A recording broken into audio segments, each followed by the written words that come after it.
Halo, assalamualaikum warahmatullahi wabarakatuh. Eh, Selamat pagi, selamat sejahtera bagi kita semua. Semoga kita semua diberikan kesehatan oleh Allah Subhanahu wa Ta'ala. Walaupun masih dalam keadaan pandemi, maka kita harus tetap semangat mengikuti pelajaran. Dan tidak lupa, Pak Edi selalu mengingatkan untuk selalu menerapkan protokol kesehatan, yaitu satu, pakai masker wajib. Dua, cuci tangan ya, pakai sabun itu juga wajib.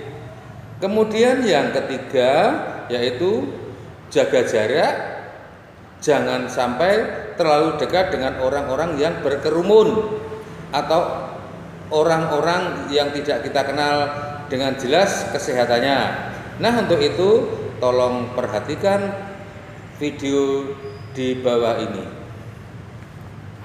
Kemudian tujuan pembelajarannya, sobat belajar bisa langsung menyimak sendiri pada layar ya.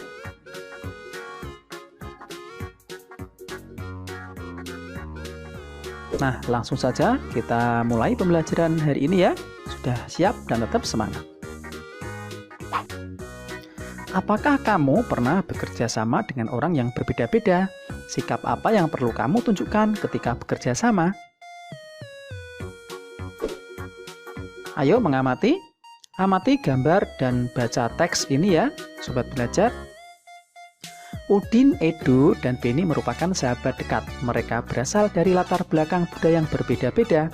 Mereka juga memeluk keyakinan yang berbeda pula.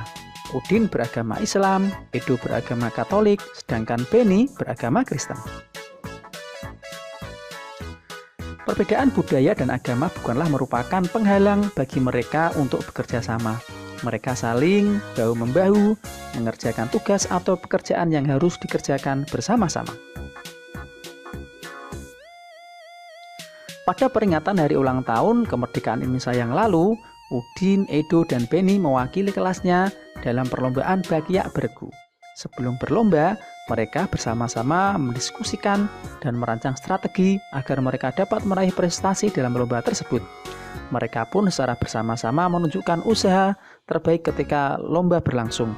Alhasil, tim mereka meraih juara dalam lomba tersebut. Nah, sobat belajar, setelah kalian membaca bacaan tadi, jawab pertanyaan berikut ya. Yang pertama, bagaimana pendapatmu tentang persahabatan Udin, Edo, dan Beni?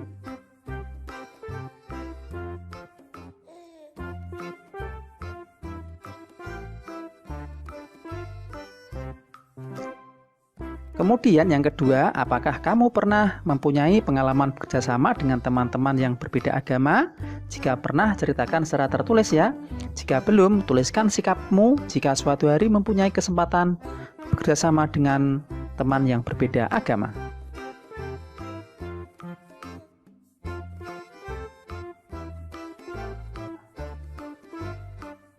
Lanjut ke soal yang ketiga. Apa yang dapat kamu pelajari dari cerita di atas?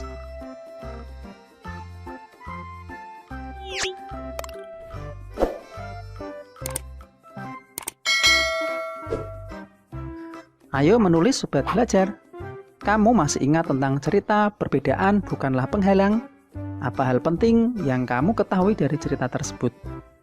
Diskusikan dengan temanmu secara berpasangan ya, atau dengan bapak ibumu di rumah. Selain itu, buatlah ringkasan tentang cerita tersebut. Nah, sebelum kalian membuat ringkasan, perhatikan langkah-langkah membuat ringkasan berikut ya. Cara membuat ringkasan. Yang pertama, kalian harus membaca naskah asli. Membaca naskah asli sekali atau dua kali, kalau perlu berulang-ulang sehingga kamu paham. Kemudian mengetahui kesan umum inti pada tulisan. Kemudian mengetahui maksud dan sudut pandang penulis naskah asli. Cara yang kedua, mencatat gagasan utama. Membaca tulisan bagian demi bagian sambil mencatat gagasan pokok. Selanjutnya menggunakan gagasan pokok yang digunakan untuk menyusun ringkasan. Yang ketiga, gunakan kalimat baru. Menggunakan kesan umum atau inti untuk membuat ringkasan. Menyesuaikan urutan isi dengan naskah asli, menggunakan kalimat baru dalam ringkasan, kemudian menggambarkan tulisan asli dalam kalimat baru. Kemudian yang keempat, ketentuan tambahan.